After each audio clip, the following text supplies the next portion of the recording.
बात आपके लिए है कि भगवान से क्या मांगते हो, भगवान को मांग लो, भगवान को प्राप्त कर लोगे तो उसकी सारी वस्तु आपकी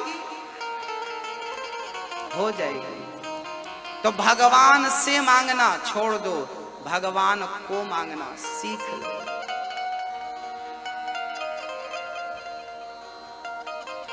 हाँ, हम लोग संसार की वस्तुएं मांगते रहते ना। विदुरानी के घर भगवान गए, दुर्योधन की मेवा त्यागी, साग विदुर घर खाई, सबसे ऊंची प्रेम सगाई।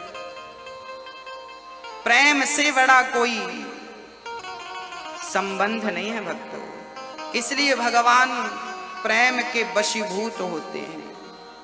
प्रेम करिए मेरे कन्हैया से। जब भगवान धराधाम को छोड़कर गए तो भगवान ने विदुर जी को याद किया। विदुर जी ने मैत्रेय जी के पास जाकर, उद्धव जी ने कहा कन्हैया ने आपको याद किया है। विदुर जी मैत्रेय जी के पास जाकर कहने लगे, प्रभु जो अंतिम ज्ञान कन्हैया ने दिया है उस ज्ञान पर प्रकाश डालिए। विदुर जी ने हरिद्वार में मैत्रेय जी के चरण पकड़ के कहा, सुखाय कर्माणि करोति लोको न तै सुखं वान्यदुपारवं वा विन्देत भूयस्तत एव दुःखं यदत्र युक्तं भगवान वदेन्न। सारी दुनिया सुख चाहती है पर मिलता क्या है, दुख प्राप्त होता है। क्यों? क्योंकि संसार में सुख है ही नहीं। सुख की कामना त्याग दीजिए, सुख की इच्छा रखना ही दुख है। राजा सुखदेव जी से परीक्षित ने कहा कि हे प्रभु, भगवान अवतार क्यों लेते हैं, कभी राम कभी कृष्ण कभी नरसिंह कभी वामन क्यों बनते हैं? तब कहा सुखदेव जी ने, राजन भगवान भक्तों की रक्षा के लिए नाना प्रकार के अवतार लेकर के अपने भक्तों का दुख दूर करते हैं।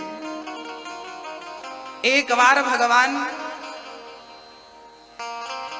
हिरण्याक्ष को मारने के लिए 12 भगवान का अवतार धारण करते हैं। एक हिरण्याक्ष नाम का दुष्ट था। अच्छा, हिरण्याक्ष और हिरण्यकश्यपु ये दोनों कश्यप मुनि के पुत्र थे, दिति के पुत्र थे। हाँ,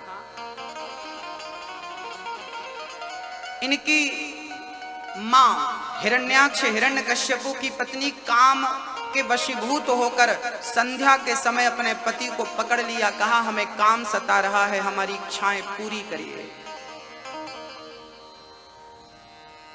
संत जी ने कहा, पति ने कहा, ना देवी ये उचित वक्त नहीं है।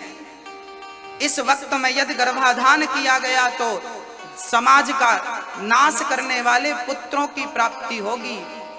पर देवी नहीं मानी और पति को छोड़ा नहीं।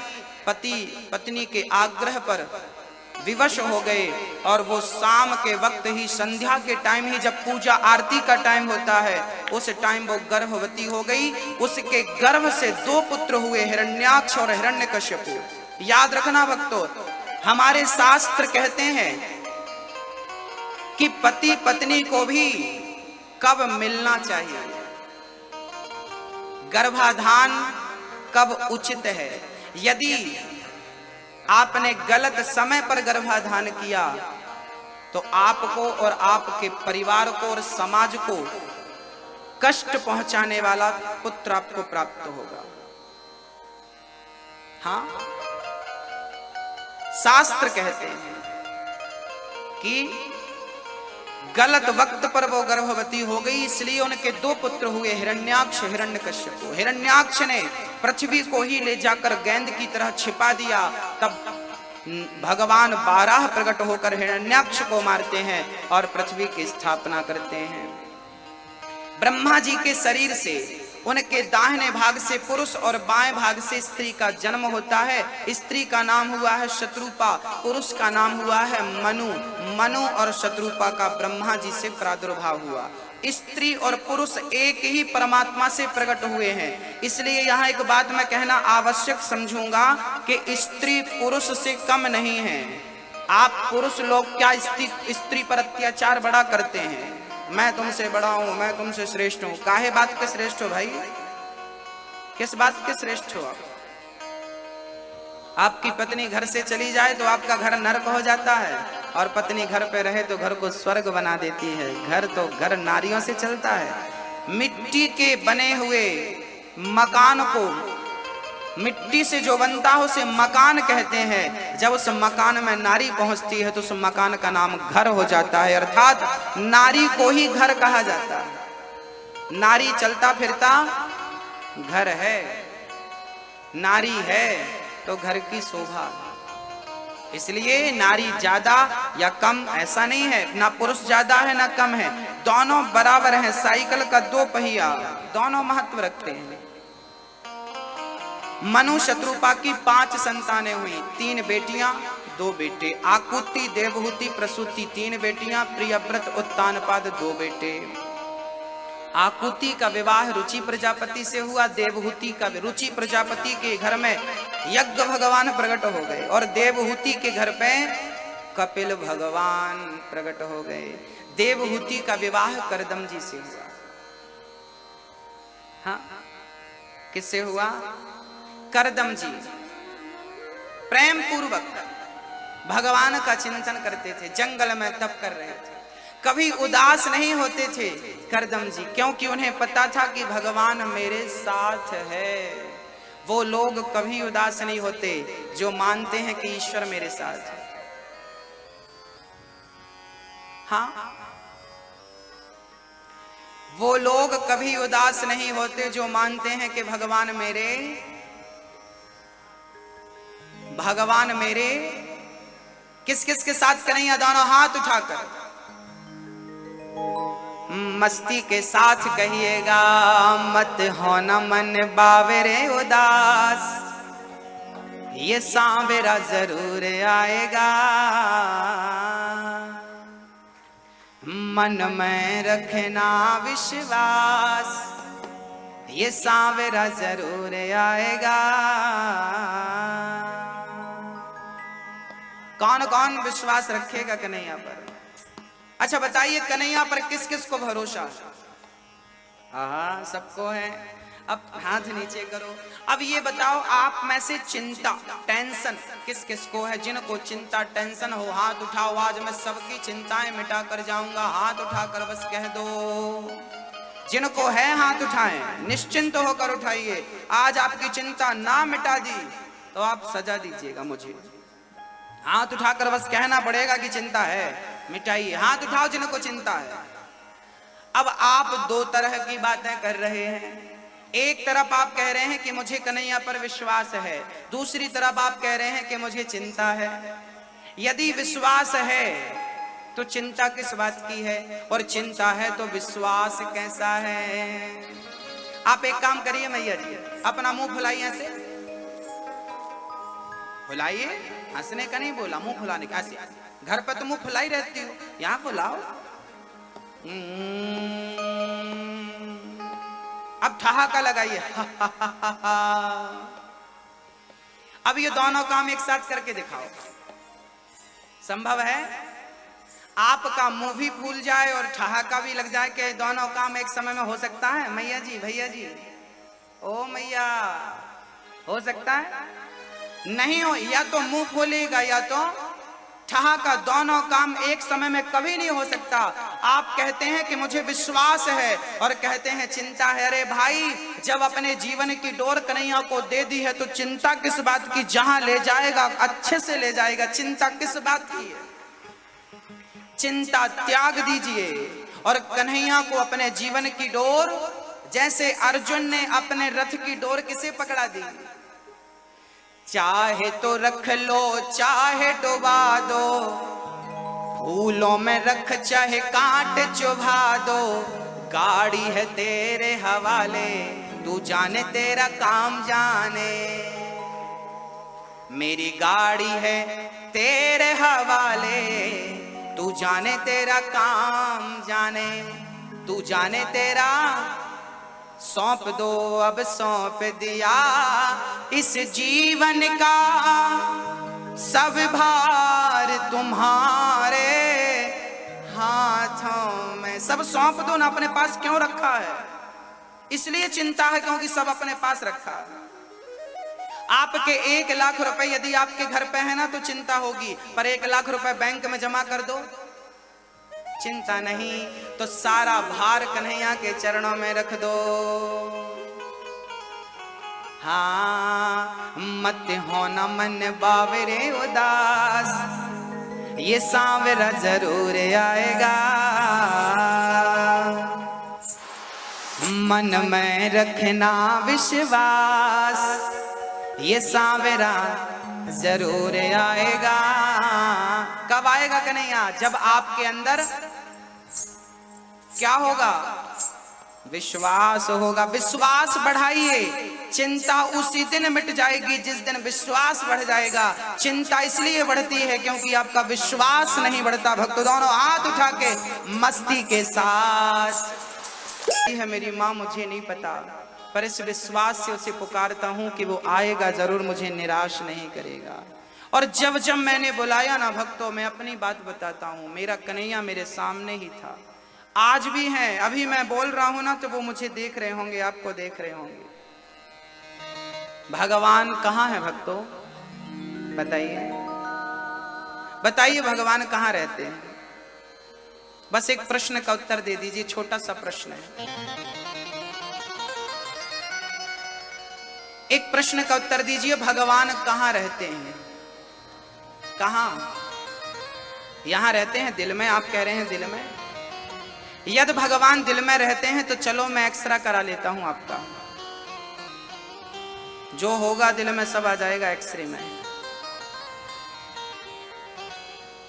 आएंगे? एक्सरा कराऊंगा। हाँ, मेरी माँ आज बहुत ध्यान से सुनना चाहिए आपको। भगवान दिल में नहीं रहते, भगवान मंदिर में भी नहीं रहते, भगवान तीर्थों में भी नहीं रहते, भगवान कण कण में भी नहीं रहते। तो भगवान कहाँ रहते हैं? बोले भगवान ना दिल में है, ना तीर्थों में है, ना कण कण में है। भगवान तो भक्त के विश्वास में है। विश्वास है तो भगवान है, विश्वास नहीं है तो भगवान कहीं नहीं है। और विश्वास है तो कण कण में मेरा कन्हैया है।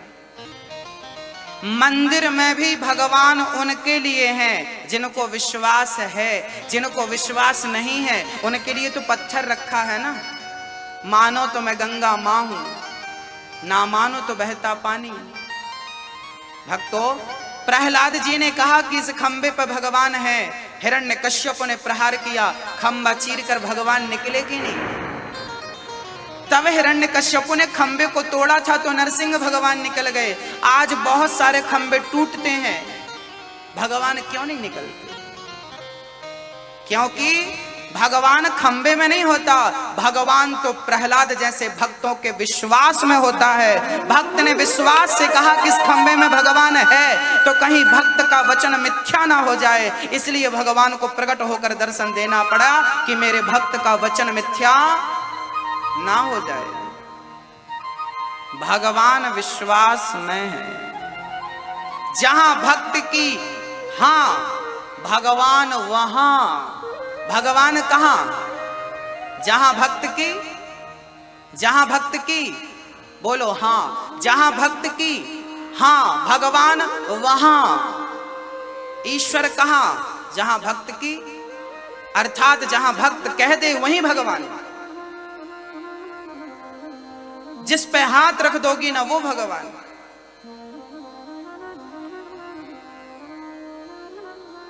महाराष्ट्र में एक संत हुए हैं नामदेव जी। ठंडी का टाइम था, घर के आंगन में चूल्हा रख करके कुटिया पे वो अपने हाथ से रोटी बनाकर खाया करते थे। आज उन्होंने रोटी हाथों वाली बनाई और रोटी बनाकर अंदर घी की कटोरी लेने गए कि चलो घी चुपड़ के तुलसी का पत्ता डालकर भगवान को भोग लगाएंगे। और जैसे ही अंदर गए, कुत्ता बाहर से आया और रोटी मुंह पे दबा के भागा। नामदेव जी घी की कटोरी लेकर दौड़ पड़े, प्रभु जी रुक जाओ, प्रभु जी रुक जाओ, प्रभु जी रुक जाओ। किसी ने कहा वो प्रभु नहीं है, वो कुत्ता है। तब नामदेव जी ने कहा मैंने तो भगवान के लिए रोटी रखी थी, आज इस रूप में भगवान ही आकर मेरी रोटियों का भोग लगा रहे हैं। वो तुम्हारे लिए कुत्ता होगा, मेरे लिए तो उस कुत्ते में कन्हैया का दर्शन हो रहा है। नामदेव जी कुत्ते के पीछे दौड़ पड़े, कटोरी लेकर, प्रभु सूखी मत खाना, घी चुपड़ लो, प्रभु जी सूखी मत खाना, घी चुपड़ लो। अंत में भक्त की जिद थी कि ये भगवान था, उस कुत्ते से भगवान को प्रकट होकर के नामदेव भक्त को दर्शन देना पड़ा। जाकी रही भावना जैसी, प्रभु मूरत देखी तिन तैसी। आपके लिए जो पत्थर है, भक्त के लिए वही भगवान है। वो आपको पत्थर दिख रहा है, पर भक्त को तो कैसे? एक महिला को मैं यहां मंच पे खड़ा करता हूं, एक महिला को मैं मंच पे खड़ा करता हूं और दो लोगों को खड़ा करता हूं, और एक होगा उस स्त्री का पुत्र और एक होगा उसका बेटा, उसका पति।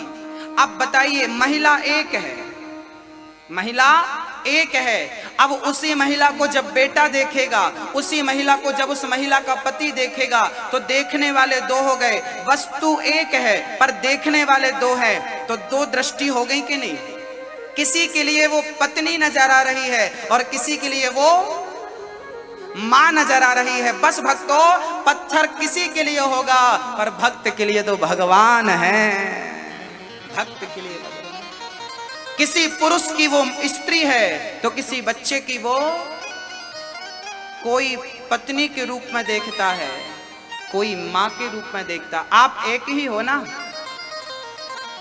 बस ये ठाकुर मेरा कन्हैया सामने बैठा है, किसी को पीतल नजर आ रहा होगा, किसी को अष्ट धातु नजर आ रही होगी, पर सच्चे भाव से कोई भगत देखे ना तो इसमें कन्हैया की छवि, तुम्हें कन्हैया साक्षात यही तो भगवान है।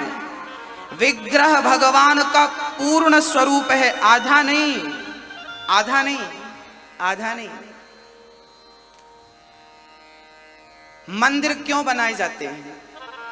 भगवान को तो घर पर रहकर भी याद किया जा सकता है, भगवान तो कण कण में है। फिर भगवान को याद करने के लिए मंदिर ही क्यों? हाँ, ये प्रश्न खड़ा हो सकता है किसी के दिल दिमाग में, मंदिर क्यों होते हैं? भगवान तो कण कण में है, कहीं से भी याद कर लो, बात बिल्कुल सही है, पर मंदिर क्यों होते हैं? मैं एक उदाहरण देके समझाता हूं। एक राजा था, उस राजा का एक हाथी था, बहुत बलवान हाथी था, बहुत बलवान।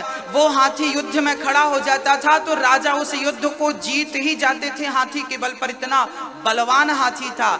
एक दिन हाथी जंगल से गुजर रहा था कि वो हाथी दलदल में जाकर धंस गया। हाथी जितना प्रयास करता वो धंसता जाता, जमीन पे धंसता जाता। राजा को खबर लगी कि आपका हाथी दलदल में धंस गया। राजा ने बड़े प्रयास किए, खुदाई करवाई, सब कराई, पर हाथी निकला नहीं।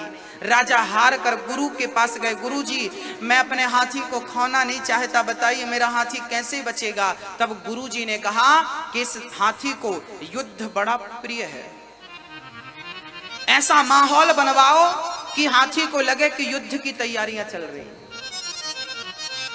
अब राजा ने वैसे ही माहौल बनवाया, आसपास बाजे बजवाए और क्या क्या शंख नगाड़े, जो जो युद्ध में होता था पूरा युद्ध का वातावरण बनाया गया।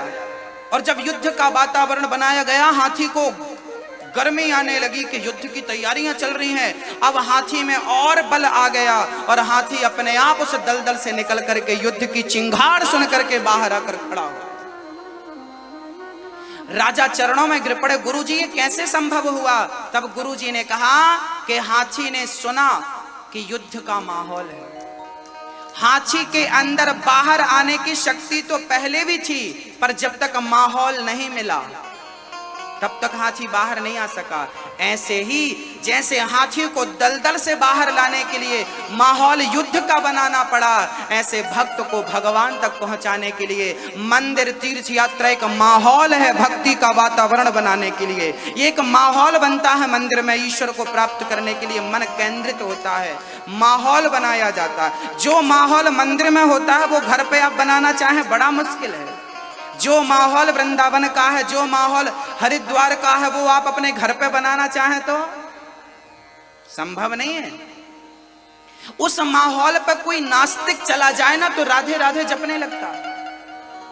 वो माहौल है, समझ रहे हैं मैं क्या कह रहा हूं आपसे। इसलिए मंदिर जरूरी है भाई। हवा तो सब जगह होती है, गर्मी जब लगती है ना तो हवा सब जगह होती है, पर पंखे के सामने हवा ज्यादा होती है, कूलर के सामने हवा ज्यादा होती है। ऐसे भगवान तो कण कण में होता है, पर मंदिरों में भगवान ज्यादा होता है। जैसे पंखे के सामने हवा ज्यादा है, शांति वहीं मिलती है पंखे के सामने। इसलिए मंदिर का जाना आवश्यक है, वहां ईश्वर की अनुभूति है। तीर्थों में परमात्मा की अनुभूति है, इसलिए तीर्थ हैं, इसलिए मंदिर हैं, इसलिए हमें जाना चाहिए।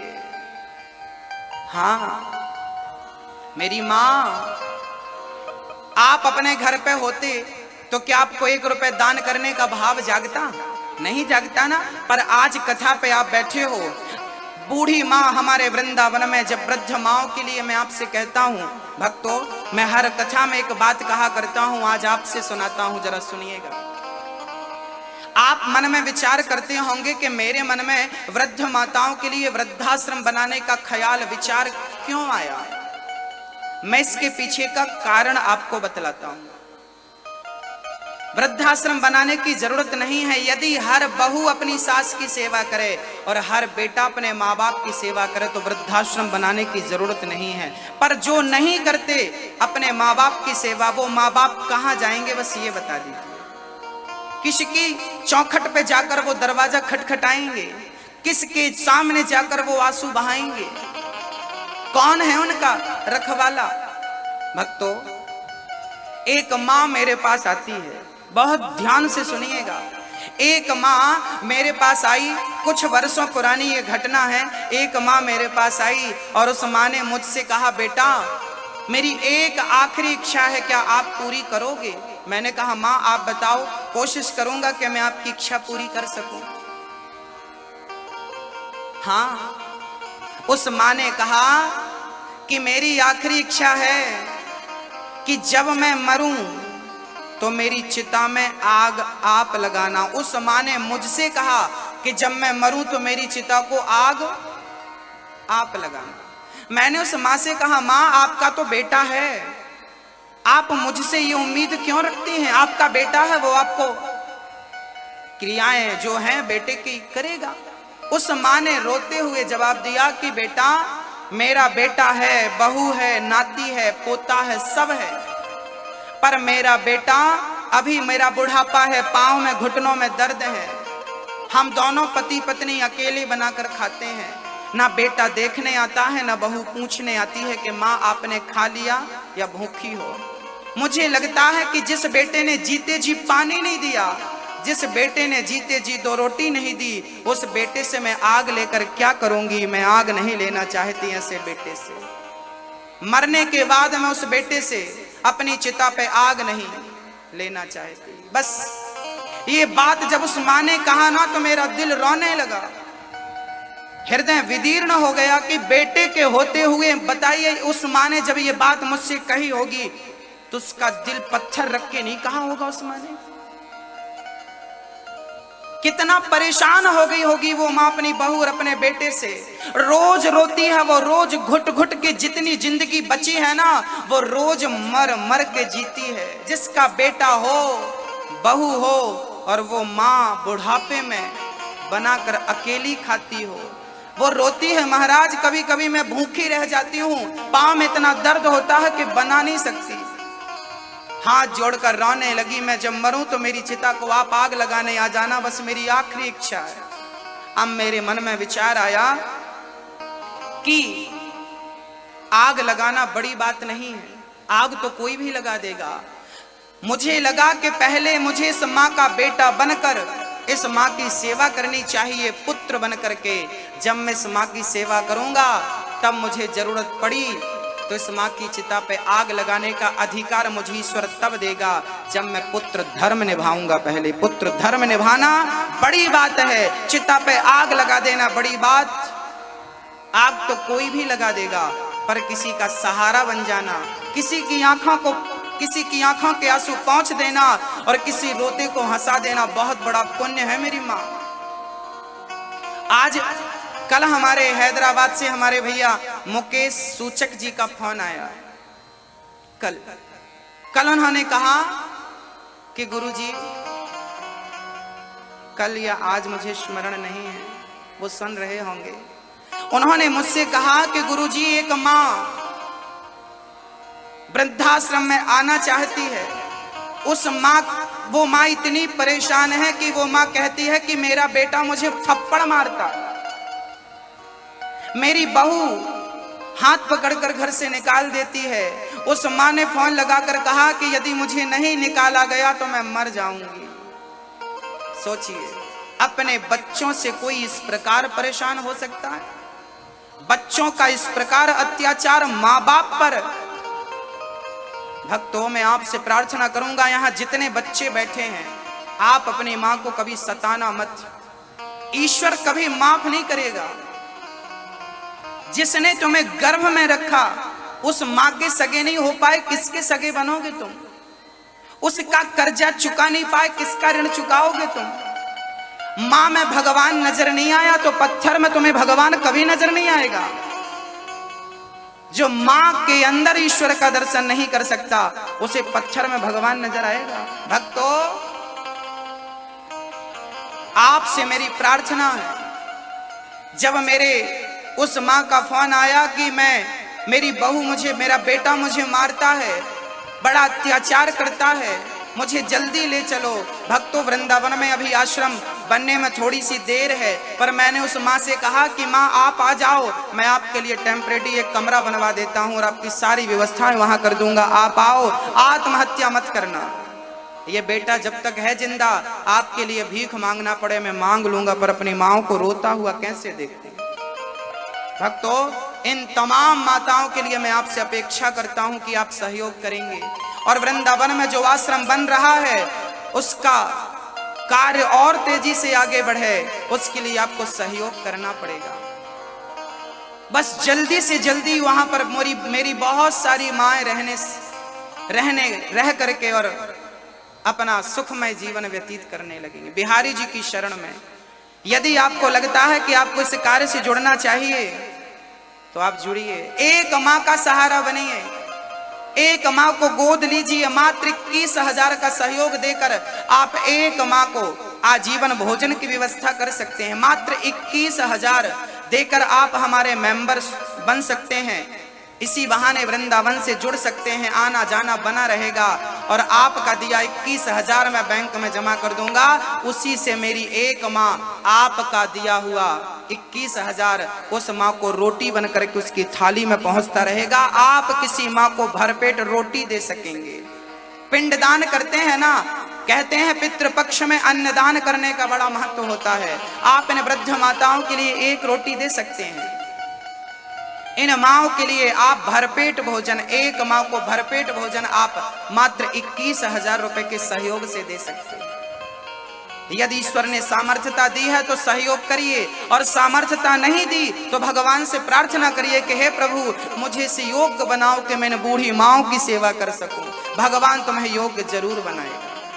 कुछ भक्तों ने सहयोग दिया है। हमारे श्री शैलेंद्र सीमा साहू भोपाल से हैं, आप श्री मंच पे आवें, आपका स्वागत है। शैलेंद्र सीमा साहू, आपने एक माँ को गोद लिया है। जोरदार तालियां हमारे भैया श्री शैलेंद्र और सीमा जी के लिए। साथ में अजय सुधा सिंह राजपूत, आप भोपाल से हैं। अजय सुधा सिंह राजपूत, आप श्री भी मंच पे आवें। आप भी एक माँ को आजीवन भोजन की व्यवस्था कर रहे हैं, भरपेट भोजन दे रहे हैं। भगवान आपके घर में कभी अन्न की कमी ना करें, आपके बच्चे धन धान्य से परिपूर्ण बने रहें, अन्न पूर्णा की कृपा बरसती रहे। श्री संतोष कुमार बावरिया जी, आप श्री भी मंच पे आवें और अपना प्रमाण पत्र प्राप्त करें। आजीवन सदस्यता आपने स्वीकार की है और साथ ही वृद्ध माओं को भोजन के लिए आपने आजीवन सहयोग किया है। वो जहां है प्रेम पूर्वक श्रवण करिएगा।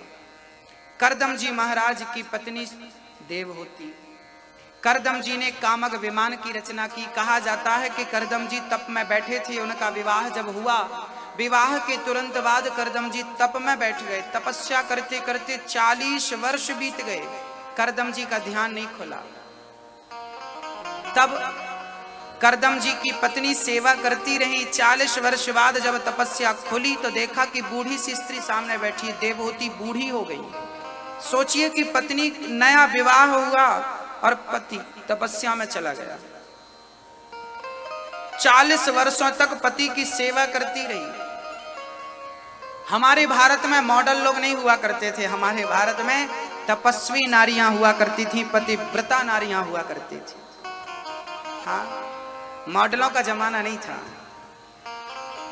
तपस्वियों का, तपस्वी स्त्रियों का, तपस्वी पुरुषों का जमाना था। करदम जी ने कहा, देवी मैं आपकी सेवा त्याग तपस्या से प्रसन्न हूं, बोलिए क्या वर चाहती हो। देवहूति ने कहा कि आप जैसे पति को पाकर एक स्त्री क्या चाह सकती है, मुझे एक पुत्र की कामना है। करदम जी ने एक विमान बनाया, कामक विमान, सरोवर में स्नान कराया। देवहूति ने स्नान किया, शरीर निर्मल हो गया, 16 वर्ष की कन्या बनकर निकली। करदम जी ने भी तप के प्रभाव से अपने आप को 16 वर्ष का कर लिया और दोनों विमान पर गए। वर्षों तक संसार का भोग भोगा। 9 बेटियां प्रकट हुई करदम जी की, अनसुईया, अरुंधति, श्रद्धा, गति, क्रिया, कला, ये सारी करदम जी की बेटियां। 9 बेटियों का विवाह संपन्न किया ब्रह्मा के 9 पुत्रों से। कला का विवाह मरीचि से, अनसुईया का विवाह अत्रि से, श्रद्धा का विवाह अंगिरा जी से, हविर्भू का विवाह पुलस्त जी से, गति का विवाह पुलह ऋषि से, क्रिया का विवाह क्रतु जी से, ख्याति का विवाह भृगु जी से, हाँ, वशिष्ठ जी का अरुंधति से, और अथर्वा जी का विवाह शांति नाम की कन्या से किया। ये ब्रह्मा जी के 9 पुत्रों से करदम जी की 9 बेटियों का विवाह संपन्न हुआ। करदम जी बोले, देवी मेरा गृहस्थ जीवन पूरा हुआ, गृहस्थ जीवन की जिम्मेदारियां परिपूर्ण हुई, अब मैं घर छोड़ के जा रहा हूं भगवान को प्राप्त करने के लिए।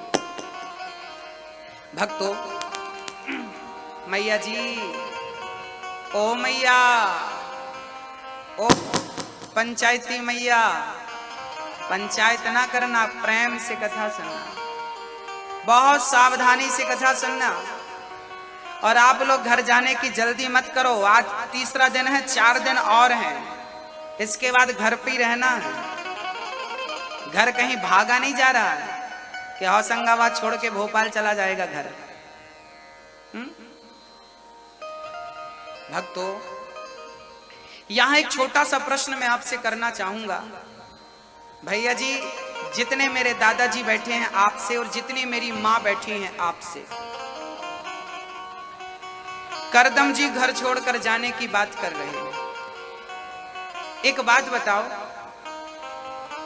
आपकी बेटी का आपने विवाह कर दिया, आपके बेटे का आपने विवाह कर दिया, बेटी अपने घर पे खुश है, बेटा अपनी पत्नी अपने बच्चों से खुश है, कमा खा रहे हैं। अब मैं आपसे एक प्रश्न करता हूं कि आपका बुढ़ापे में घर पे क्या काम है? जितने बूढ़े लोग होशंगाबाद में हैं, जिनकी बेटियों का विवाह हो गया है, जिनके बेटों का विवाह हो गया है, अब ये बताइए कि आपका क्या काम है घर पे? बस एक प्रश्न का उत्तर दीजिए, क्या काम बचा है? अब सारी जिम्मेदारियां पूरी हो गई, बिटिया का विवाह हो गया, बेटे का विवाह हो गया, अब क्यों घर पे खटिया तोड़ रहे हो? क्यों अपना बुढ़ापा बिगाड़ रहे हो घर पे पड़े पड़े? कब जागोगे? याद रखना भक्तों, जब बेटी का विवाह हो जाए, जब बेटे का विवाह हो जाए, जब बेटा कमा खाने लगे, आप सारी जिम्मेदारियां बेटे को देकर अब आप अपना मन संसार से हटाकर बुढ़ापे में जो उम्र बची है, मैं आपको 50 साल की बात करता हूं, 50 चलो 10 साल अपनी तरफ से दिया, 60 साल। यहां जितने 60 वर्ष के दादा दादी बैठे हैं, बूढ़े बुजुर्ग बैठे हैं, मैं आपसे प्रश्न करता हूं कि बताइए, आप 60 साल के हो गए, अब आपका घर पे क्या काम है? कब मन लगाओगे भगवान से? कब मोहब्बत करोगे कन्हैया से? जो समय बचा है वो बेटी और बेटों में मत खपाओ, मत लगाओ। जो समय लगाना था बेटी को दे दिया, बेटे को दे दिया। अब बुढ़ापे का जो समय बचा है, अब एक एक समय, एक एक सेकंड कन्हैया के नाम कर दीजिए अपने बुढ़ापे का। हर समय किसके नाम? बोलो। अपनी बची उम्र किसके नाम करो? आज ही अपनी उम्र की रजिस्ट्री कन्हैया के नाम कर दो। कन्हैया मेरी हर श्वास तेरे लिए। कर दिया अपना कर्तव्य पूरा। क्या करोगे अब? बुढ़ापे में भी नाती नाती नाती ले जाओगी, नाती को बांध कर। बुढ़ापे में ये माया नहीं छूटती, याद रखना। ये माया ही आपके मोक्ष में बाधा है। ये माया ही आपको ईश्वर से मिलने नहीं देती, और इसी चक्कर में आपके कई जन्म हो गए। पुनरपि जननम पुनरपि मरणम पुनरपि जननी जठरे शयनम भज गोविंदम गोविंदम भज मूढ़ मते। अब तो भजन करो। कब करोगे? कब जागोगे? ये मौका मिला है भगवान को पाने का। याद रखना मेरी माँ, जरूरी नहीं है कि अगले जन्म में आपको मनुष्य बनाकर भगवान भेजे। 84 लाख योनियों के बाद मानव का चोला मिलता है एक बार। इसे पाकर के गलती ना करना। बच्चों के बीच में रहना, परिवार के बीच में रहना। मैं ये नहीं कहता कि हरिद्वार छोड़, घर द्वार छोड़ के चले जाओ। घर पर रहना, पर कमल जैसे कीचड़ में रहकर भी कीचड़ से कोई संबंध नहीं रखता, ऐसे संसार में रहकर संसार से कोई संबंध ना रखिए। यही संसार में रहने की सार्थकता और सफलता है। हाँ, बुढ़ापा मत बिगाड़िए नाती पोतों के चक्कर में। गुरुजी हमारी बहू खराब है, सुनती नहीं। तुम भी तो नहीं सुनती? बुढ़ापा आ गया कहते राम राम जपा करो। कहां सुन रही हो तुम? बुढ़ापा आ गया हम कह रहे हैं भजन करो भगवान का, आप भी कहां सुन रहे हैं? खा रहे हैं नाती पोतों के लात। अच्छा लगता है, खाओ। गति बिगाड़ लो अपनी इन्हीं के चक्कर में, इसलिए तो आए हो। याद रखना भक्तों, पता नहीं आप कितनी गंभीरता से सुन रहे हैं, पर मैं गंभीरता से कह रहा हूं कि ये अवसर मानव का तन ही ईश्वर तक पहुंचा सकता है। 84 लाख योनियां हैं। कुत्ते के शरीर से भगवान को नहीं पाया जा सकता, शेर हाथी के शरीर से भगवान को नहीं पाया जा सकता, चींटी मकड़ी पतंगे के शरीर से भगवान को नहीं पाया जा सकता। केवल मानव के मनुष्य के तन से ही गोविंद को प्राप्त किया जा सकता। और मानव का तन पाकर आपने नहीं पाया तो समझना कि एक मौका आपने गवा दिया। और याद रखना मेरी माँ, नाती पोता तो हर जन्म में मिलेगा। पता नहीं ये अवसर, ये बुद्धि, ये विवेक, ये सत्संग फिर मिलता है कि नहीं।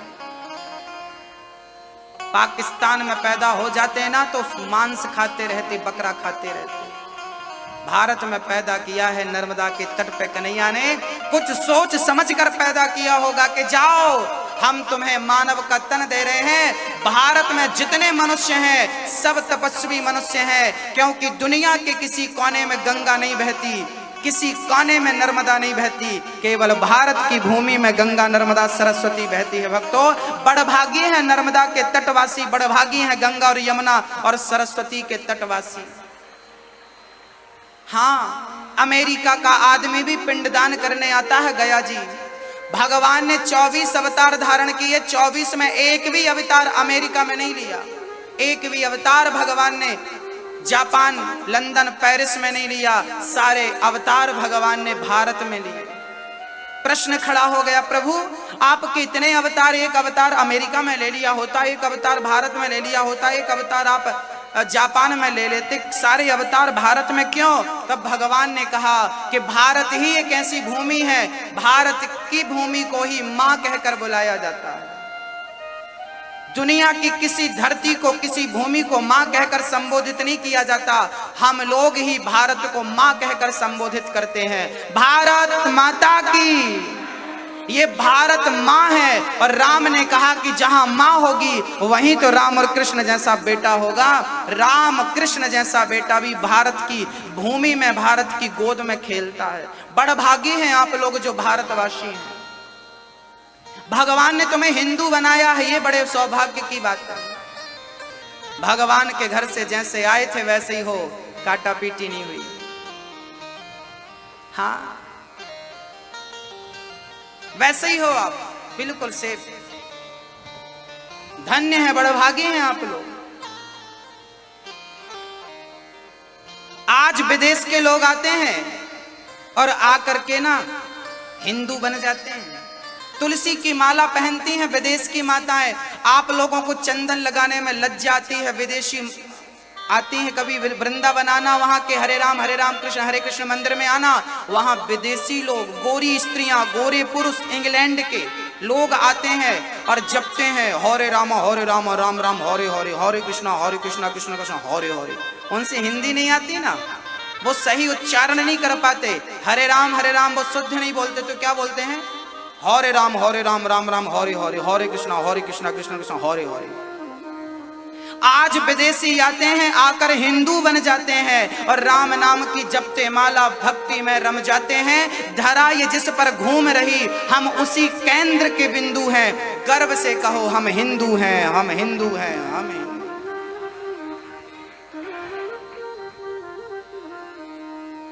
धन्य हैं आप लोग जो नर्मदा के किनारे आपका जन्म हुआ है। धन्य हैं आप लोग जो नर्मदा का स्नान करने का आपको सौभाग्य मिला है। भक्तों, खुश नसीब हैं आप लोग। इसलिए अपने सौभाग्य को पहचानिए, अपने आप को पहचानिए, अपने धर्म को पहचानिए और मानव के तन को पहचान कर अपना कल्याण कर लीजिए। कल्याण करने का साधन मिला है, गवाइए मत। उठ जाग मुसाफिर भोर भई, अब रैन कहाँ तू सोवत है। जो सोवत है वो खोवत है, जो जागत है वो पावत। जागिए, बुढ़ापे में ममता त्यागिए। श्री करदम जी घर छोड़कर चले गए माँ देवहूति को, और देवहूति ने कहा एक पुत्र तो दीजिए। करदम जी रुक गए। देवहूति के गर्भ से एक सुंदर पुत्र हुआ, नाम रखा कपिल। 24 अवतारों में भगवान कपिल का स्थान है। कपिल भगवान ने सांख्य शास्त्र की शिक्षा देने के लिए अवतार धारण किया। माँ देवहूति हाथ जोड़कर प्रश्न करती हैं, निर्विण्णाम नितराम भूमन सदिन्द्रिय दर्शनात् येन संभाव्य मानेन प्रपन्नान्धं तमः प्रभु। निर्विण्णाम नितराम भूमन, हाँ, निर्विण्णाम नितराम। माँ देवहूति कहती हैं, हे प्रभु, मेरी इन दुष्ट इंद्रियों की विषय लालसा से मैं ऊब गई हूँ। इनकी इच्छाएं पूरी करते करते मेरी इच्छाएं अभी तक पूरी नहीं हुई। क्या करूं मैं कि मेरी इच्छाएं, कामनाएं पूरी हो जाएं। कपिल भगवान ने कहा, माँ, इन इंद्रियों की इच्छाएं पूरी करते करते आपके कई जन्म पूरे हो जाएंगे, पर इंद्रियों की इच्छाएं पूरी नहीं होंगी। भक्तों, एक बात ध्यान से सुनिएगा। एक होती है जरूरत, एक होती है इच्छा। जरूरत पूरी हो सकती है। मैया जी, ओ मेरी माँ, समझ आ रही है ना आपको? मेरी भाषा समझ आ रही है ना आप लोगों को? कोई प्रॉब्लम तो नहीं हो रही समझने में? हाँ मैया जी, बस ऐसे ही मुस्कुराती रहो और मुस्कुराते हुए कथा सुनते रहो, मुझे बड़ा अच्छा लगेगा। हाथों पर मुस्कान बनाए रखिएगा और प्रेम से कथा की गंगा की डुबकी लगाते रहिएगा। कपिल भगवान ने कहा, मां देवहूति, इंद्रियों की इच्छाएं पूरी करते करते जीवन पूरा हो गया। एक होती है इच्छा, एक होती है जरूरत। जरूरत किस चीज की होती है हमें? रोटी, कपड़ा और मकान और शिक्षा। ये हमारी क्या है? बोलो मेरी माँ, ये क्या है हमारी? भैया जी, ओ भैया, ओ ताऊ, सुनो।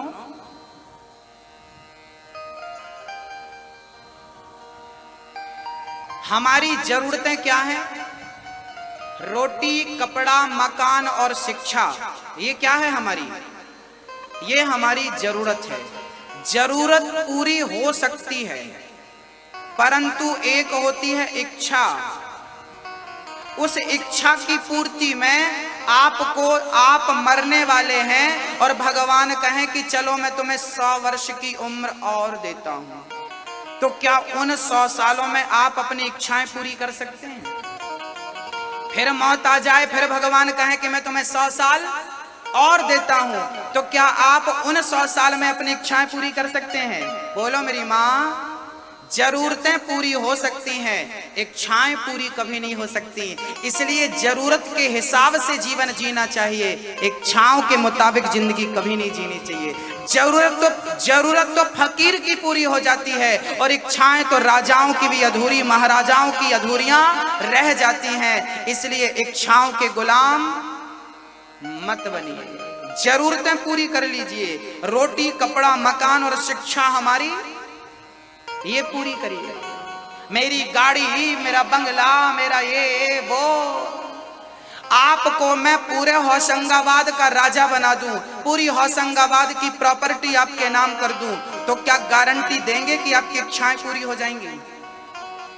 आपसे प्रश्न करता हूं मैं, क्या आप मुझे गारंटी दे सकते हैं? मैं पूरे होशंगाबाद की प्रॉपर्टी आपके नाम कर दूं, क्या गारंटी है कि आपकी इच्छाएं पूरी हो जाएंगी? पूरा मध्य प्रदेश आपके नाम कर दूं, क्या आपकी इच्छाएं पूरी हो जाएंगी? इसकी गारंटी आप हमें दे सकते हैं? पूरा भारत आपके नाम कर दूं, क्या इच्छाएं पूरी हो जाएंगी? गारंटी दे सकते हैं? पूरी दुनिया आपके मुट्ठी पे हो, जिनकी मुट्ठी पे दुनिया थी उनकी इच्छाएं पूरी नहीं हो सकी भक्तों। इसलिए इच्छाओं के गुलाम मत बनिएगा। कई जन्म बिगड़ गए आपकी इच्छाएं पूरी करने में, इसलिए एक ही इच्छा रखिए, बस भगवान को प्राप्त करने की इच्छा रह जाए, दूसरी कोई इच्छा ना हो, तब उद्धार संभव है, तब मोक्ष संभव है। नहीं तो करते रहिए इच्छाओं की पूर्ति, मर जाएंगे आप। आपके बाप दादे मर गए इच्छाएं पूरी करते करते, उनकी नहीं भई। आपकी हजारों पीढ़ियां गुजर गई, उनकी इच्छाएं पूरी नहीं भई, आपकी क्या हो? मेरी मां, एक किसान था, उस किसान का घर घास की झोपड़ी थी, खेत के कोने पर उसने झोपड़ी बनाई और खुरपी से घास छीलता था। घास छीलने का लोहे का एक खुरपी होती है, खुरपी से घास छील। मैया कर लो तुम फोन से बात, हाँ हाँ कर लो बात। कक्षा में बैठ के किसकी याद आ गई? लो, बुढ़ापा आ गया, अभी तक मन कक्षा में नहीं लगा, फोन पे ही लगी है बूढ़ी मैया। हाँ मेरी माँ, अवसर मत गवाओ। थोड़ी देर के लिए तो ये जंजाल छोड़ दो, हाँ थोड़ी देर के लिए तो मन हटा दो बेटा बहू घर परिवार से। हाँ एक दिन छोड़ना पड़ेगा सदा के लिए। यहाँ तो बैठ के फोन भी कर पा रही हो, बहू कैसी हो? हम कक्षा से लेट आएंगे, बना के रखना। हाँ यहाँ से तो फोन से कह पा रही हो मेरी माँ, भैया जी एक दिन वहां जाओगे जहां से ना कोई चिट्ठी होगी ना कोई फोन होगा। हाँ चिट्ठी न कोई संदेश, जाने वो कौन सा देश जहां तुम चले गए। एक आह भरी होगी हमने न सुनी होगी, जाते जाते उसने आवाज तो दी होगी। उस वक्त कहाँ थे हम, हर वक्त यही है गम जहाँ तुम चले गए। एक दिन ऐसी जगह जाओगे ना चिट्ठी ना। चलिए कथा सुनते हैं। हाँ भक्तों, एक किसान था, उसकी झोपड़ी खेत पर थी, खुरपी से घास छीलता था, भगवान से प्रार्थना करता था, विधाता मुझे इतना देना कि पेट भर रोटी खाता रहूं, शरीर में कपड़े पहनता रहूं, ज्यादा कुछ नहीं चाहिए। एक दिन वो घास छीलता रहा, अचानक उसकी खुरपी जमीन में गड़ गई और मिट्टी निकली तो नीचे सोने का घड़ा नजर आया। उसने मिट्टी हटाई, सोने के घड़े पर ढेर सारी स्वर्ण की मुद्राएं थी। अब तो किसान सारा सोना उठा उठा के अपनी कुटिया पे भरता रहा। कुटिया इतना सोना भरा, इतना सोना भरा कि उसकी पूरी कुटिया सोने से भर गई। कुटिया सोने से भर गई पर मन का कोना अभी भी खाली था। घर सोने से भर गया पर मन का कोना अभी और समेट रहा है। सोचिए, मैं आपसे प्रश्न करता हूं कि आपके पास जितना है क्या आपका उतने से मन भरा? नहीं ना, कोना खाली है। याद रखना, आपकी तिजोरियां पैसों से भर गईं, आपकी तिजोरियां सोना चांदी से भर गईं, तिजोरियां भर गईं, क्या मन भरा है? बस ये बता दो, क्या मन भरा है? बोलो मेरी माँ। मन भर लीजिए। मन सोने से किसी का भरा ही नहीं, तिजोरियों में भर लो। मन तो केवल राम को चाहता है, कृष्ण को चाहता है। बस माँ देवहूति चरणों में गिर पड़ी, प्रभु मेरा कल्याण करो। तब कपिल भगवान ने कहा, तितिक्षवः कारुणिकाः सुहृदः सर्वदेहिनां अजात शत्रवः शांता साधवः साधुभूषण। मैया जी, आपके आभूषण क्या है? क्या है? स्त्री का आभूषण क्या है? पुरुष का आभूषण क्या है? आभूषण क्या है हमारा? स्त्री का आभूषण है सहनशीलता। पुरुष का आभूषण क्या है? सहनशीलता। हमारी शोभा अंगूठी से, सोने की चैन से, सोना चांदी कपड़ों से हमारी शोभा नहीं है भक्तों। हमारी सहनशीलता ही हमारा स्वभाव और हमारे संस्कार ही तो हमारी पहचान है। यही तो हमारे आभूषण है। तितिक्षवः कारुणिकाः, हमें सहनशील होना चाहिए। हमारा आभूषण क्या है मेरी माँ? एक स्त्री सोने से लदी हो, सोने से भरी हो, पर उसके अंदर सहनशीलता ना हो, दया ना हो, करुणा ना हो, प्रेम ना हो, तो क्या उसकी शोभा होगी? मेरी माँ, आपकी पहचान, आपकी शोभा सहनशीलता। इसलिए आभूषण कौन सा? तितिक्षवः, सहनशीलता। कपिल भगवान ने कहा, माँ, हर स्त्री को, हर पुरुष को सहनशील होना चाहिए। हर व्यक्ति को सहनशील बनना चाहिए। कपिल भगवान के उपदेश से माँ को, माँ सिद्धा नाम की नदी बनकर बह गई। कपिल देव जी ने कहा, माँ, बालक जब माँ के गर्भ में आता है ना, तो 1 माह में बच्चे का सिर बनता है, 2 माह में उसके हाथ पांव निकलते हैं, तीसरे माह में उस बच्चे का निर्माण होता है, स्त्री पुरुष के चिन्ह निकलते हैं, तीसरे माह की आखिरी में उसमें मूवमेंट होता है, वो हिलने डुलने लगता है, और चौथे माह से बच्चे को भूख लगने लगती है, 5वें माह में वो दाहिनी कोख से बाईं कोख में लात मारने लगता है, हिलने डुलने लगता है। माँ, बच्चा माँ के गर्भ में आता है तो बड़ा कष्ट होता है। उसका नन्हा सा मांस, कोमल मांस गर्भ के जीव खाते हैं, छोटे छोटे विषाणु खाते हैं। बच्चा बड़ा चिल्लाता है, भगवान से प्रार्थना करता है, हे प्रभु मुझे माँ के गर्भ से बाहर निकालो। जब आप माँ के गर्भ में थे ना, तो आप अपनी माँ से प्रार्थना, अपने भगवान से प्रार्थना करते थे, प्रभु मुझे इस गड्ढे से निकालो।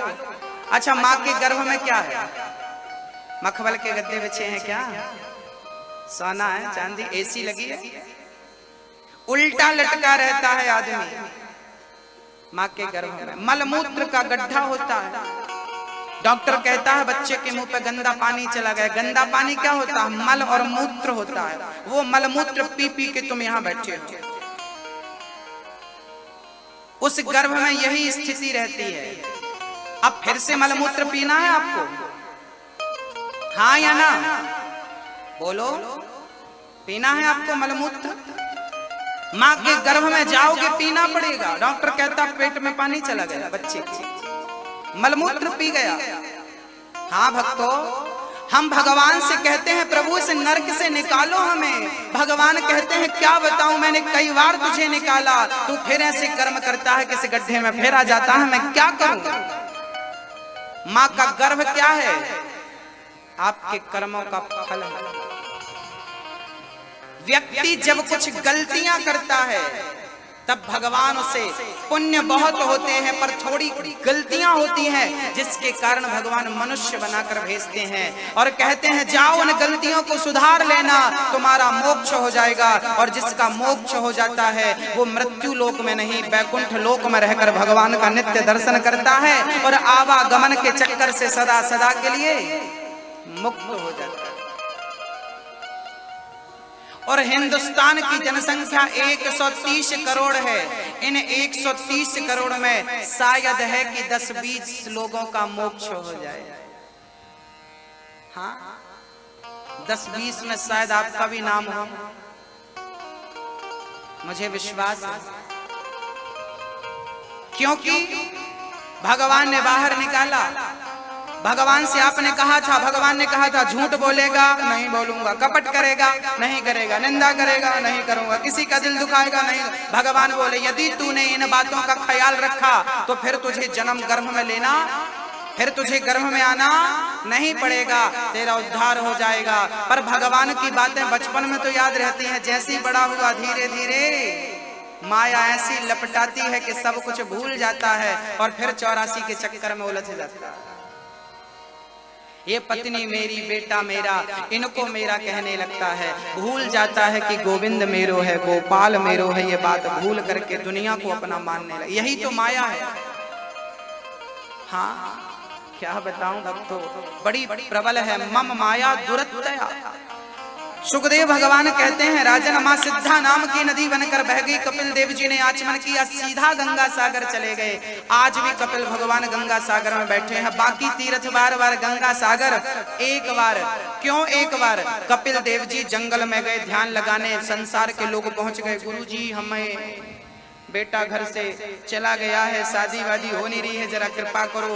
कपिल देव जी बोले ये भजन करने नहीं देंगे, अपने घर गृहस्थी की बातें करते हैं। तब कपिल देव जी इस जंगल से उस जंगल में, लोग फिर भी पीछा नहीं छोड़े। तब कपिल देव जी जंगल के समुद्र के बीच में एक टापू था, वहां चले गए। पर भगत बड़े चतुर, चेला लोग फिर नाव में चढ़ चढ़ के पहुंच गए। अब गुरु जी को लगा राम राम ये तो भजन नहीं करने देंगे। तब गुरु जी ने कहा सुनो, तुम रोज रोज मत आया करो। कपिल देव जी कहते हैं रोज मत आया करो। चेलों ने कहा गुरु जी आपका दर्शन किए बिना जी नहीं मानता। तो गुरु जी बोले एक काम करो, साल में एक बार आया करो, रोज रोज नहीं। हम तुम्हें साल में एक बार मिलेंगे। कौन सा दिन? गुरु जी ने कहा मकर संक्रांति के दिन हम मिला करेंगे। अब चेलों ने कहा गुरु जी यहाँ तो बड़ा समुद्र है, अब आपके पास आने में ही एक दिन लग जाएगा नाव में। तब भगवान कपिल ने समुद्र से कहा समुद्र जी आप साल भर यहाँ पर रहा करिए, पर एक दिन मेरे भक्तों को आने के लिए रास्ता खाली कर दिया करिए, मेरे भक्त लोग आसानी से आ सकें। दुनिया का सबसे बड़ा मेला आज भी गंगा सागर में लगता है, जहाँ 365 दिन में 364 दिन वहाँ पानी होता है, 20 फीट पानी होता है। साल में एक दिन के लिए समुद्र जगह खाली करता है। यकीन ना हो तो गंगा सागर जाकर देख लेना, ये सबसे बड़ा चमत्कार है। एक दिन के लिए समुद्र जगह खाली करता है। किसके लिए? कपिल भगवान जी ने कहा ना एक दिन खाली करना भक्तों के लिए। इसलिए कहा है कि सारे तीर्थ बार बार और गंगा सागर एक बार। वहां एक बार चले जाओगे तो दोबारा जाने का मन ही नहीं करेगा आपको। हाँ, वहां भी चलता नहीं है, पिसता है, इतनी भीड़ होती है, दोबारा जाने का जी नहीं करेगा। इसलिए बाकी तीर्थ एक बार, गंगा सागर एक बार, बाकी तीर्थ। गंगा सागर बड़ा पवित्र तीर्थ है भक्तों, साल में एक दिन का ही मेला होता। कपिल देव जी बैठ गए, बोलिए कपिल देव भगवान की। मनु जी महाराज की तीसरी पुत्री का नाम था प्रसूति। प्रसूति का विवाह दक्ष प्रजापति से हुआ। दक्ष की छोटी पुत्री का विवाह शंकर जी से हुआ। एक बार दक्ष प्रजापति को ब्रह्मा जी ने प्रजापतियों का मुखिया बना दिया तो उन्हें बड़ा अहंकार आ गया, मैं सबसे श्रेष्ठ हूं। अपने बड़े का अहंकार, जिसे बड़ा बना दिया जाए ना उसे अहंकार कहते। ऊंट में बैठेगा तो हिलेगा जरूर। अहंकारी हो गए दक्ष। एक दिन भगवान शंकर का अपमान कर दिया। सभा में आए, शंकर जी उठकर खड़े होकर उन्हें नमस्कार नहीं किए तो गालियां देने लगे। अरे मूर्खो, सभासदों, इसे क्यों बुला लिया? ना उठने का ज्ञान, ना बैठने का ज्ञान, ना खाने का ज्ञान, ना पीने के ज्ञान। भरी सभा में भगवान शिव का दक्ष ने अपमान किया, पर धन्य है भगवान शंकर की दक्ष की गालियां सुनते रहे और चुप रहे। शंकर जी को पता था कि हमें सुन लेना ही ठीक है। अच्छा भक्त, एक बात बताओ, दक्ष ने भगवान को गालियां दी, तो क्या बदले में शंकर जी को भी गालियां देनी चाहिए थी? यदि आपको कुत्ते ने काटा तो आप क्या करेंगे? कुत्ते को काटेंगे? बताइए, नहीं काटेंगे ना, इंजेक्शन लगवा कर अपना इलाज करेंगे। जैसे दुष्ट व्यक्ति अपना स्वभाव नहीं छोड़ता गाली देने का, तो सज्जन को भी क्षमा करने का स्वभाव कभी नहीं छोड़ना चाहिए। कुत्ते ने तुम्हें काटा है, क्षमा कर दो कुत्ते को, उसे काटोगे? अच्छा एक बात बताइए, माना कि आपको किसी ने गधा कहा, तुम गधे हो, आपको बुरा लगता है कि नहीं? आपको कोई कह दे तुम गधे हो, गधे, मैया जी, बुरा लगता है कि नहीं? आपको कोई गधी कह दे, गधी, बुरा लगता है कि नहीं? आपको बुरा लगता है कि नहीं? हाँ या ना? अच्छा एक बात बताओ, क्या आप गधे हो? हाँ या ना? नहीं ना, आप गधे नहीं हो ना। जब गधे हो नहीं तो किसी ने गधा कहा तो बुरा क्यों लगा? आप किसी के कहने से गधे होते नहीं है, पर जब आप स्वीकार कर ले, मुझे गधा कहा, मुझे, अब आप गधे हो गए। अब आप गधे हो गए क्योंकि आपने स्वीकार कर लिया। क्यों स्वीकार किया? आपके फेसबुक में दो ऑप्शन, जब आपको किसी ने फ्रेंड रिक्वेस्ट भेजी ना, तो फेसबुक में दो ऑप्शन होते हैं, या तो एक्सेप्ट कर लीजिए या तो कैंसिल कर दीजिए, होता है कि नहीं? आपको किसी ने गालियां दी तो आप उसकी गालियां एक्सेप्ट क्यों करते हैं? कैंसिल कर दीजिए ना। भैया तूने मुझे गधा कहा, तेरा गधा तुझे मुबारक हो, मैं गधा तेरा स्वीकार नहीं करता। तेरी गाली तुझे मुबारक हो, तेरी गाली मैं स्वीकार नहीं कर। चलिए एक बात बताइए, आप अपने घर पे चाबी ताला लगाते हो, लॉकर में, तिजोरी में, घर पे, तो क्या आप अपने घर की चाबियां पड़ोसी को दे देते हैं? भैया ये मेरे घर की चाबी है, फलानी जगह पे पैसा रखा है, चाबी आप ले देते हैं? आप अपने घर की चाबियां किसी को नहीं देते, तो आपने अपनी चाबियां पड़ोसियों को क्यों दे रखी हैं? आपकी चाबियां पड़ोसी के पास है, पड़ोसी ने आपको गाली दी, आपका मुंह बिगड़ गया, गुस्सा, रात भर नींद नहीं आई, करवट बदलता रहा, आज फलाने ने गाली दे दी, आज फलाने ने गाली दे दी। मतलब पड़ोसी चाहेगा तो आपकी नींद खराब करे, पड़ोसी चाहेगा तो आपको गुस्सा करे, आपको गाली देगा तो आपका मूड बिगड़ जाएगा, गुस्सा आ जाएगा।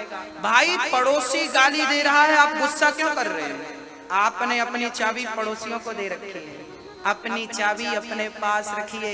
कोई आपको गाली दे, अपमान करे, कुछ भी कहे, कहने दीजिए, उसके चक्कर में आप अपना स्वभाव, अपनी शांति मत खोइए। आप स्थिर रहिए समुद्र की तरह। हाँ, समुद्र में हजारों नदियां रोज मिलती हैं, क्या समुद्र में बाढ़ आती है? गंभीर रहता है। आपको कोई गालियां दे, सुन लिया करिए, कोई प्रत्युत्तर मत दिया करिए, चुप रहा करिए, सहनशीलता बढ़ाइए, नहीं तो ये मानव जीवन आपका व्यर्थ चला जाएगा। किसी के चक्कर में अपनी शांति क्यों खोते हैं भाई? खोना चाहिए क्या? हाँ या ना? तो आज से भगवान श्री कृष्ण ने शिशुपाल की कितनी गालियां सुनी थी? आज से आपको कम से कम 20 गालियां सुननी है पड़ोसियों की, कम से कम 20। क्या फर्क पड़ता है बताइए? क्या आप गालियां सुनकर छोटे हो जाते हैं? बताइए, क्या बबूल अपना स्वभाव काटे देना छोड़ देगा? जैसे बबूल कभी अपना स्वभाव नहीं छोड़ता, जैसे गुलाब कभी महकना नहीं छोड़ता, ऐसे ही दुष्ट अपनी दुष्टता नहीं छोड़ता, तो सज्जन को भी अपनी सज्जनता कभी नहीं छोड़नी चाहिए। आपका काम गाली देना है, मेरा काम क्षमा करना। करिए ना। जब वो दुष्ट अपनी दुष्टता पर अटल है, तो आपको भी अपनी शांति पर, अपने संस्कारों पर अटल रहना चाहिए। हाँ या ना? पड़ोसी ने गाली दी, आपका मूड बिगड़ गया। क्यों बिगड़ गया भाई? आपकी चाबी उसके पास है, वो जब चाहे घुमाए और आपका मूड बिगाड़े। अपनी चाबी अपने पास रखिए। सास ने अपनी चाबी बहू को दे रखी है, बहू ने कुछ कहा, सास को नींद नहीं आ रही, करवट बदल। सास ने बहू को चाबी दे रखी है और बहू ने सास को चाबी। सास जब चाहती घुमा देती है, तो बहू को नींद नहीं आती। क्यों अपनी चाबी आपने दूसरों को दे रखी है? कहने दो ना जमाने को, हाथी चला बाजार कुत्ते लगे हजार। क्या बिगड़ रहा है? क्या बिगड़ रहा है आपका? कहने दो, जमाना क्या कहता है? तुम्हें गालियां देता, देने दो ना गालियां। कोई अच्छा एक बात बताओ, अभी यहां खड़ा होकर कोई मुझे गालियां देने लगे तो क्या मुझे उसको गालियां देना चाहिए? यदि मैंने भी गालियां दे दी तो उसमें और मुझ में कोई अंतर रह जाएगा? हाँ या ना? बोलो मेरी माँ। वो दुष्ट है तो क्या उसके जैसा मैं बन जाऊं? ना, ना, ना। सदा मुस्कुराइए, बोलिए घी मैया, बोलो घी, देसी घी बोलो, डालडा मत बोलो, देसी घी, घी। स्माइल, प्रसन्न रहिए, बोलो घी मैया। भी नहीं, भी नहीं, घी घी घी घी घी घी घी। सास गालियां देना तो उसकी तरफ देख के मन में घी घी बोलते रहा कर, घी घी घी घी। बहू गाली दे तो सास को क्या बोलना चाहिए? घी घी घी घी। सास को लगेगा मेरी गाली का इस पर कोई असर ही नहीं है, बेचारी चुप हो जाएगी, कब तक अकेली भौंकेगी, चुप हो जाएगी। किसी की गालियों का आप पर कोई असर ना हो, मैं ये चाहता हूं। सदा मुस्कुराइए, सदा प्रसन्न रहिए। एक मैया वृंदावन गई, वहां से ठाकुर जी कन्हैया जी को खरीदने लगी। भैया जरा वो कन्हैया जी दिखाना, वो बाजू वाले दिखाना, बाजू वाले। क्यों? ये क्यों नहीं? और मैया बोली वो बाजू वालों की स्माइल ज्यादा है ना। एक भक्त भगवान को खरीदता है ना, तो कौन सा भगवान? जिनकी स्माइल अच्छी हो। सोचिए, आपको हंसता मुस्कुराता भगवान अच्छा लगता है, तो भगवान को भी हंसता मुस्कुराता भगत बहुत अच्छा लगता है। इसलिए हंसते मुस्कुराते रहा करिए, किसी की बातों को दिल तक ना ले जाया करिए। कह दिया तो कह दिया, गाली दी ना दे दे। कीचड़ पांव में लग जाए आपके तो आप कीचड़ को घर पे ले जाओगे कि धुलकर साफ कर लोगे? किसी ने गालियां दी, कीचड़ उछाला है, कोई बात नहीं, साफ करो, छुट छुट। कहां ध्यान देते रहेंगे आप? लक्ष्य को भूल जाएंगे यदि इन पर ध्यान दे दिया तो। कपिल शंकर जी का अपमान दक्ष ने किया, श्राप दे दिया, तुम्हें यज्ञ में कोई भाग नहीं मिलेगा। शंकर जी के नंदी ने श्राप दे दिया, आया तब से मैं करता, जा तेरा सिर बकरे का हो जाए। और भृगु जी ने श्राप दे दिया, तुम जैसे शिवगण पाखंडी हो जाए। तो नंदी ने श्राप दे दिया, तुम जैसे बाबा जी भिखमंगे हो जाए। शंकर जी को लगा ये सब स्वागत सम्मान समारोह था, ये श्राप समारोह बन चुका है। शंकर जी चले गए, दक्ष ने कनखल में यज्ञ किया, शंकर जी का अपमान करने के लिए सबको बुलाया, शिव जी को निमंत्रण नहीं दिया। माता सती बिना बुलाए गई, जलकर उस यज्ञ में भस्म हो गई। शंकर जी को पता लगा, माता सती का जलता शरीर लेकर दौड़े हैं। 52 जगह पर माता सती का शरीर गिरा है, 52 शक्ति पीठ बन गई। और आखिरी में क्या हुआ भक्तों? आखिरी में दक्ष चरणों में गिर पड़े। वीरभद्र ने सिर काट दिया था, तब बकरी का सिर लगाकर जीवित किया। सती पार्वती के रूप में जन्म लेती हैं और भगवान शंकर का मां जगत जननी जगदम्बा से विवाह संपन्न होता है। बोलिए शंकर भगवान की जय हो। इस कथा से हमें क्या शिक्षा मिली? कि हमेशा हमें शंकर जी ने अपने ससुर की गालियां सुनी कि नहीं? और वो भी भरी सभा में सुनी कि नहीं? भगवान कृष्ण ने शिशुपाल की गालियां सुनी कि नहीं? भरी सभा में सुनी कि नहीं? ये कथाएं हमें सिखाती हैं कि हमें भी सहनशील बनना चाहिए। आजकल लोग सहनशील नहीं है, धक्का लग जाए तो मुंह बिगड़ जाता। सह लो ना भाई, होता है। हाँ, सहन करना जरूरी है। एक पत्थर मंदिर के बाहर होता है, फर्श पर बिछा होता है। एक मंदिर के भीतर भगवान बनकर पत्थर बैठा है। एक दिन बाहर के पत्थर ने भगवान से कहा, यार पत्थर तू भी है, पत्थर मैं भी हूँ, तेरे ऊपर लोग नारियल, तेरे ऊपर लोग दूध चढ़ाते हैं, आरती उतारते हैं और मुझे पांव से कुचल कुचल कर चले जाते हैं। एक पत्थर वो होता है जिस पर नारियल तोड़ते हैं। उस पत्थर ने कहा, लोग मेरे सिर पर नारियल तोड़ते हैं और तुझे प्रणाम करते हैं, क्यों?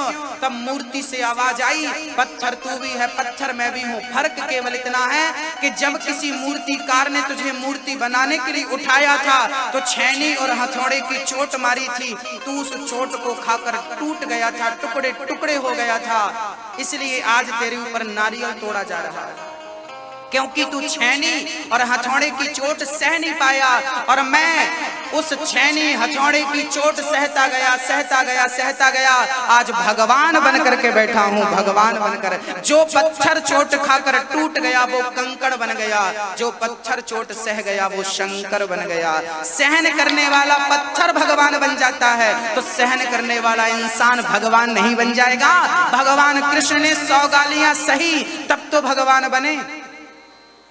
राम ने 14 साल का वनवास सहा, कष्ट सहा, तब तो भगवान बने। ना सहा होता बनते भगवान। मेरी माँ जीवन में वही महान बने हैं जिन्होंने सहा है। मीराबाई को राणा ने बाल पकड़ के मारा है, जहर पिलाया है और कलंकिन कहा है, तू अभागन है, चरित्र से गिर गई है, बाबाओं के बीच में नाचती है, क्या क्या नहीं सहा। उस मीराबाई ने तब कहीं जाकर गोविंद को पाया है।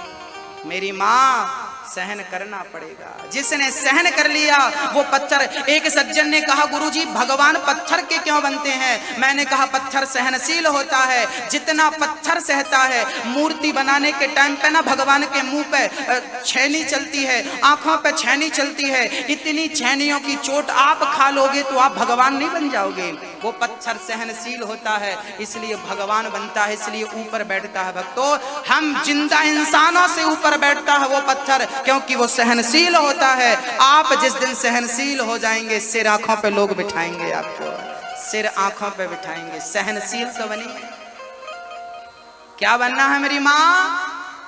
सहनशील। मनु जी महाराज की तीसरी बेटी की चर्चा आपने सुनी। प्रियव्रत और उत्तानपाद नाम के दो बेटे और हुए। उत्तानपाद की पत्नी, 2 पत्नी हुई हैं, सुनीति और सुरुचि। सुनीति का बेटा ध्रुव, सुरुचि का बेटा उत्तम। ध्रुव चरित्र में मैं कल प्रकाश डालूंगा। कल राम जन्म होगा, कल कृष्ण जन्म होगा। 14 वर्ष के लिए राम वनवास क्यों गए हैं, दिव्य प्रकाश डाला जाएगा। ध्रुव चरित्र भी कल के सत्र में बड़ा अद्भुत परोसा जाएगा। कल 4 बजे से 7 बजे के बीच में कथा श्रवण करना मत भूलिएगा। उत्तानपाद के बेटे ध्रुव ने एक बार अपने पिता की गोद में बैठने की चाह करी। क्या हुआ? माँ ने गोद से नीचे उतार दिया। बेटा, तू इस गोद में बैठने का अधिकारी नहीं।